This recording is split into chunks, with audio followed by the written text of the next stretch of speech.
विटा तासगाव रोडवर 4 चाकी धडकेत एक जण जागीच ठार तर एक जण गंभीर जखमी। पिकअप चालकाने अपघातानंतर घटनास्थळावरून पसार। विटा तासगाव रोडवर भरधाव वेगाने आणि चुकीच्या मार्गाने चुकीच्या दिशेने येणाऱ्या 4 चाकीने दुचाकी समोरून धडक दिल्याने या झालेल्या अपघातात एक जण जागीच ठार झाला तर एक जण गंभीर जखमी झाला। ही घटना दुपारी 2 वाजण्याच्या सुमारास विटा तासगाव रस्त्यावरील शिरगाव हद्दीत घडली।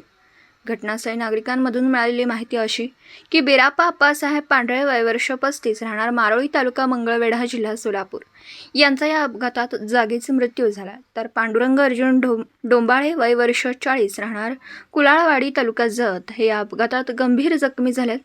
याबाबत प्रकाश आप्पासाहेब पांढरे वय वर्ष 32 राहणार मोराळी तालुका मंगळवेढा यांनी या संदर्भात तासगाव पोलीस ठाण्यात धाव घेत फिर्याद दाखल केली आहे। घटनेची माहिती अशी की फिर्यादी प्रकाश पांढरे यांचा भाऊ बिराप्पा पांढरे आणि नातेवाईक पांडुरंग डोबाळे हे दोघे दुचाकीवरून क्रमांक MH10DF 3812 या दुचाकीवरून विटा तासगाव रोडवरून तासगावकडे येत होते।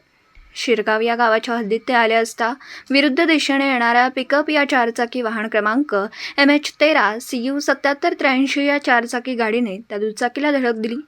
यामध्ये दुचाकीवरील दोघेही रस्त्यावर फेकले गेल्याने त्यांना गंभीर दुखापत झाली। यामध्ये बिराप्पा पांढरे यांचा मृत्यू झाला तर पांडुरंग डोंबाळे हे गंभीर जखमी झाले। पिकअप चालकाने अपघात घटनास्थळावरून न थांबता तेथून पलायन केले। तासगाव पोलिसांनी पिकअप चालकाविरोधात गुन्हा दाखल केला। विटा प्रतिनिधी शिराज भैया शिकलगार विटा।